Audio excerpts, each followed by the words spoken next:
Sif Dalit. Page 52 at the top. 202. Mutter litoil talis chaveroi ulevorich oleh. Uvevashi kabbalosoi motz omakupeles. Someone's in shul, he doesn't have a talis. And his friend didn't turn up that day. His talis is sitting there. Can you just take it? The shul hasn't got any. Can you just take his talis and use it without asking him out? So the Shulchan Aruch says you can. Mutter, you can take the talis of his friend and use it, wear it, and make a bracha on it, as long as if you found it folded, when you found it was folded, you have to fold it afterwards. After you finish using it, you have to refold it how you found it. Hagor says the Ramah. V'huadim b'tfilin, the same with tefillin. You can take tefillin without permission and from a friend if he's not using it, and use it and make a bracha on it. Aval also lilmod misforim shel chaveiro b'lo datoi techayshino shema yikar yisam b'limudoi. But you can't use sforim of someone else without permission, without asking, because we're worried it's going to get torn during the use. Let's see the Mishnah. Let's see the reason. Mishnah says cotton Yud Gimel. We're talking about where he doesn't know you're using it. You're borrowing it without asking permission. Why? People are happy that for a mitzvah to be done with their property. They're very happy that you borrow their property and do a mitzvah with it. Right? As long as you, as we said, you return it in the condition you borrowed it. Right? Fold it, refold it, and put it back how you found it. People are very happy that you use their property to do a mitzvah.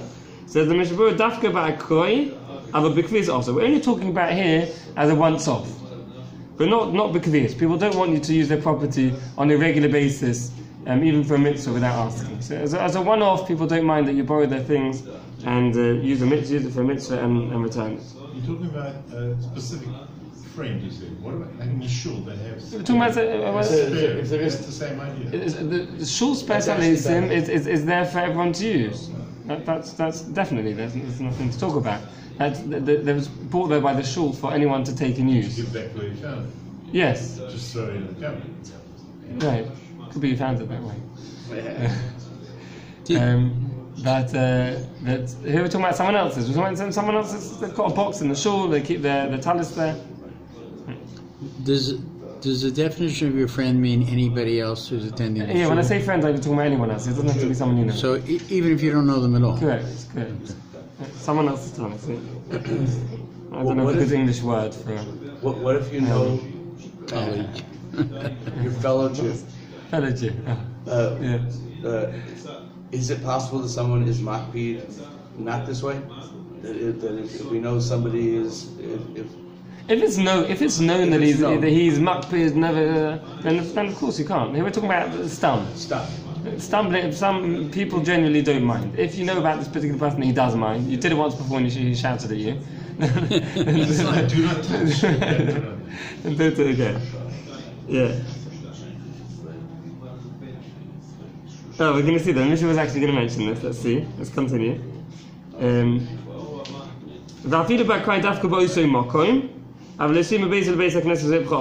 Even so, we said one of the conditions we said was it has to be only bakrai, it has to be as a once-off, not on a regular basis. And then he adds another condition, dafka, only in that place, to use it in that place, but to take it out, to take it out from there and to take it to shul or the other way around, to change, to take it from one place to another, that you can't do also. That could be that he is makbid on that you take it to a different place. Have a gezer, then it's gezer. If he's makbid, if you take it and we know and he's makbid, he doesn't want you to, then it's stealing. The Pri Megadim says that if the owners are there, then of course you should ask them first. Here we're talking about only when the owner's not there. If he's not there, if he is there, then you should ask him first. Even though we have a chazaka, it's called a chazaka that we know that generally people are not makbid. You can take their property with it on a one-off to do a mitzvah. That's only if you can't check it out easily. If he's there and you can check it out easily, then of course you should check before borrow. The kol shkenim yudei bo shu makbid, and this is what you said. Definitely, if you know that he's makbid, then of course you shouldn't take it.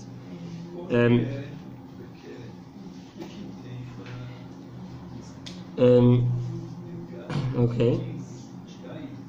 So we're now in the next Mishnah verse. It's Kotten Yud Daled. Ein b'mogen Avraham. The issue here is the Shulchan Aruch said you can make a bracha on it, right? Now the problem is that even if he gives you permission to use the talis, right, he doesn't mind if you do a mitzvah. We said that it has to belong to you. In order to make a bracha, the talis has to be yours. It has to give it to you as a matona amanas lahachzeh. Right? It has to give it to you as a present until you return it. So how can you make a bracha on it?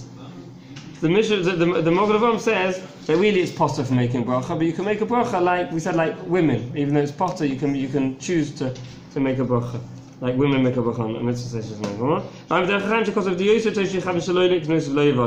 Derech HaChaim prefers that you don't make a bracha, that you have a specific intention when you borrow it not to be koine it, you're just borrowing it, and not make a bracha on it.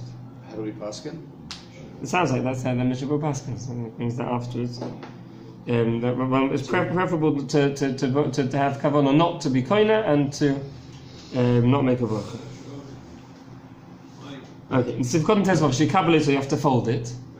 Kikipulo harishon, you have to fold it the same way you found it. Ubeshabbos yekabel oiso v'lo kikipulo harishon. On Shabbos, you're not allowed to fold on the folds, right? Folding on the fold is an improvement to the garment. Right, it takes out the creases if you fold something on the correct folds, and therefore on Shabbos it's forbidden. One's not allowed to fold garments on the correct folds. The Mogen Avraham says that on Shabbos one doesn't have to fold it at all. Why? Because it's a machlokas even on Shabbos if you're allowed to fold it not on the folds. Folding on the folds is definitely not allowed. Folding not on the folds is machlokas, and we pass it's better not to. Is it in your hachana? Folding not in the folds. Is that an issue of hachana for the next time you daven, which is not going to be on Shabbos? Is an issue of hachana, or what's the issue? Ironing, pressing. I think it's an issue of tikkun that you're improving the beggar. I thought you're not allowed to iron, to press. Yeah, correct. And that's what. Also interesting is this Kehilla not to do it. That almost sounds like machmir not to do it. No, if you by mistake were to fold on the folds, I think it's a Torah. The Mogen Avraham is Kehilla, you don't have to fold it all together. Right.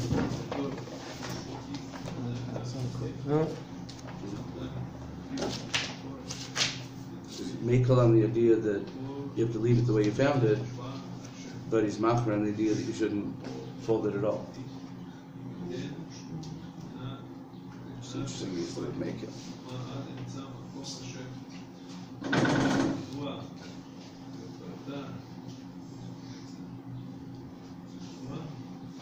I think it's the same issue of tikkun for the beggar.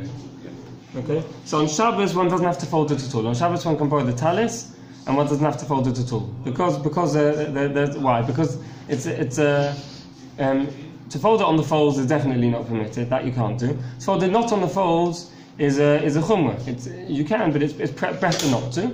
So the person who's lending you the talis without unknowingly is happy that you do the mitzvah with this property, and he doesn't want you to have to rely on kulas. He's quite happy that you don't fold it and you leave it unfolded. Which is why the question about the shul talis and why they're generally not folded.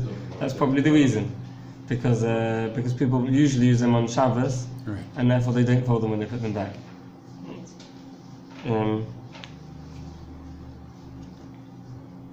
Okay.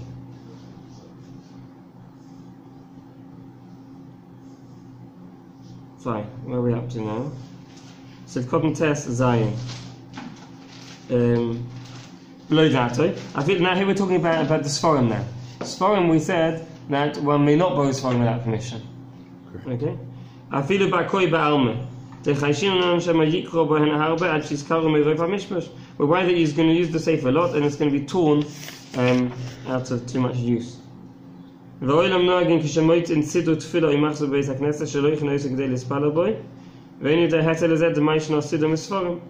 people do use sidurim that belong to other people without permission, and he doesn't know why. Mishnah Berurah says it should be the same halacha sfarim. One shouldn't borrow sfarim without permission.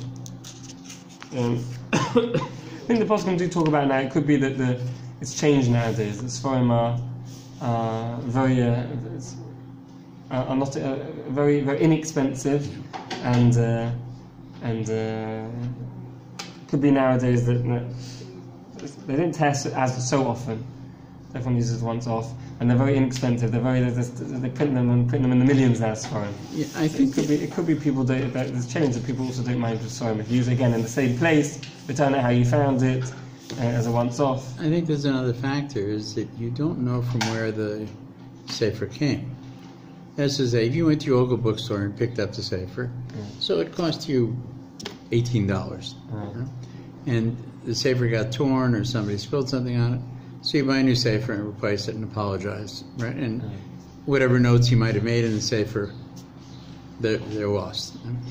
But what if the sefer was a sefer that, he got it as a bar mitzvah from the rabbi of the shul, or from his grandfather as a gift, right? That becomes irreplaceable, in a sense. There's no value on it, right? And if that gets harmed, it's a very different sort of situation. Okay, but that would be, again, the vast majority of sfarim don't fit under that category. One wouldn't have to assume that that's the case. If one knows that that's the case, then of course one shouldn't use it. But my point is that there's no way to know. Okay, right. But so the vast should majority are not the case. Very few people have these sentimental ones. They don't usually leave lying around. Yeah. And usually use them at home. They don't bring them to shul and leave them. Maybe. Okay. So you would say that it's okay? Definitely. I know what's accepted in generally from what I've seen in the yeshivas and the shuls is that people can use it without. People do use it, and someone who doesn't want them to use someone else to use a sefer will write on the first page, "Osur l'shtamish b'li reshus." They write, "Don't use without permission." Okay. Just the fact that people write that shows that the accepted norm is that. Yeah, that's true. So I agree. I think that's okay. If talis shel shutfin chayeves petzitzis tichsev al kanfei bigdeihem. A talis that belongs to two people, right? And shutfus. Yeah. How do you say that? Partnership. Partnership. Yeah. Right. Talis belonging to partners is chayev and tzitzis because it says al kanfei bigdeihem, their garments, their plural, right, their garments. So even if it belongs to, it doesn't have to belong to one person. If it belongs to a few people together, it's still chayev and tzitzis.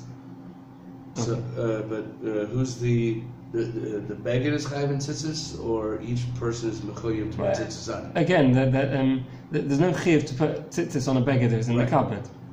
The chiyuv is only put on tzitzis if you're wearing the beggar. Whoever puts on the beggar would have to put on tzitzis. Okay, let's move on. Simon Tes Vav. Im lahatir tzitzis mebeged lebeged v'dinik ha-talis. If one's allowed to move tzitzis over from one garment to another, and the halacha of a talis that tears. Sif Aleph. Mutter lahatir tzitzis metalis zeh v'litna metalis acher. One may untie tzitzis from one garment and move it on to a different garment. Avol shaloi lahanicham bebeged acher eloi. If he's going to untie it and leave it untied, he's not going to put them on a different beged, that's not allowed. Says the Gemara. We'll see in a minute in the Mishnah what the reason for this.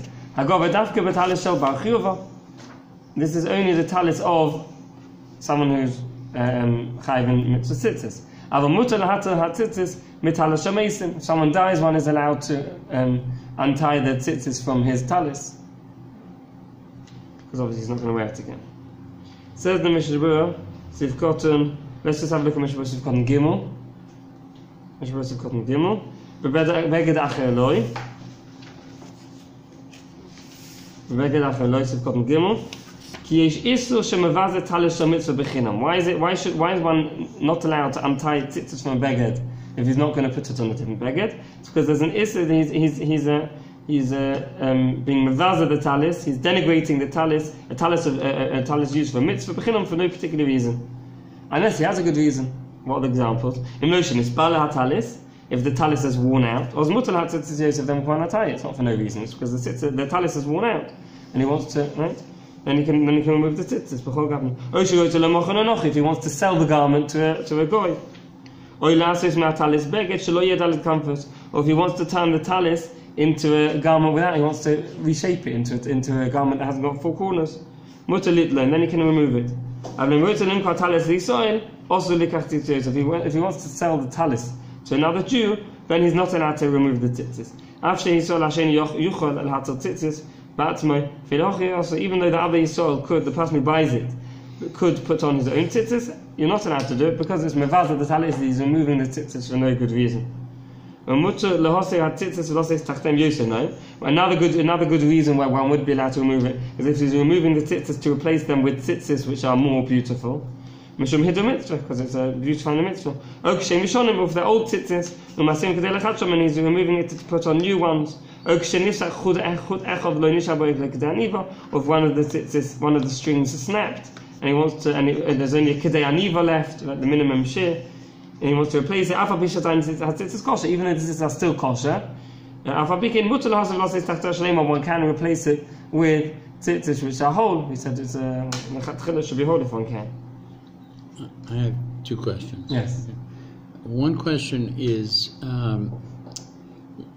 what is the proper thing to do with talis and talis katan when somebody passes away? What's the correct thing to do with it? Yeah. They should be given away, or can the tzitzit themselves be given away to somebody to put on another talis? As I said, this halacha of untying tzitzis doesn't apply. One can untie the tzitzis if one wants to. If it's usable, then it should be given to someone to use. If not, then...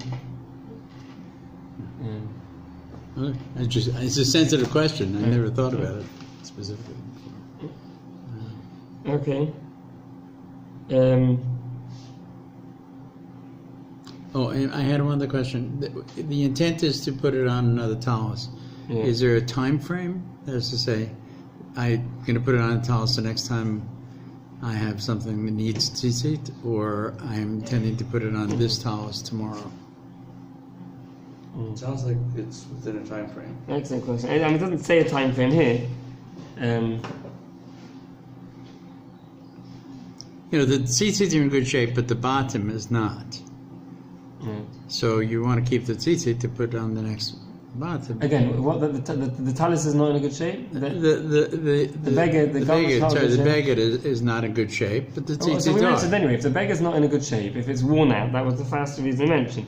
If the talis is worn out, right, then one's allowed to untie the tzitzis, definitely without any time frame. There doesn't need to be a time frame. Put them aside and dispose of his talis, and when he gets around to buying a new one, right? We're talking about when there's no particular reason. There's no particular reason to remove them. He's just, let's say, he's selling the talis or whatever other reason. There's no particular reason, then he can't remove it.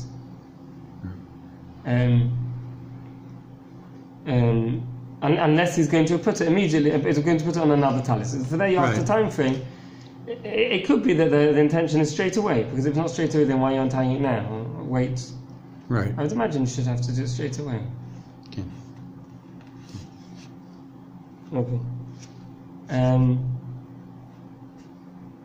Let's see Tzit base. Tzit base. Einu yochel likach. We're back to the Shulchan Aruch. Third line of the Shulchan Aruch. Einu yochel likach haknaf k'moishehu ima tzitzios v'letoiv boi bebeged acher mishum da'al kamfei bigdeihem bo'ino v'knaf ze lohei bebeged ze b'shas asiyah. One's not allowed to take the corner of the garment with tzitzis and to sew it on and sew it onto another garment, because it says I can't pay big neihem. It's interesting. I would have said it's tasei v'lo min asay. Right. That's I can't pay big neihem. Why isn't it possible to do something? Can't pay big neihem. No, this is explaining why it is Tassim and Osir. At the end of the day, it is Tassim and Osir. You might have thought that it was on the corner the whole time. Right. So it was not Tassim and Osir because the tzitzis were always attached to the corner of the garment. But not if it's because it says Kamvei B'deim that the corner of the garment has to be attached to the garment. Right. So that means that when you put it on, it wasn't a corner of a garment. Right. And therefore, now when you sew it, it's going to be task of alomin also. So the end result is going to be task of alomin also. So you cannot You move can't the cut a corner and put it on another. and put it on another garment, right? You cannot do that. Cannot do that. You couldn't, just therefore, you cannot. Correct. Right. You'd have to untie the stitches and retie them. You'd not be able to remove cut off the corner and resew it onto a different garment. And thus we have the expression, it's not okay to cut corners.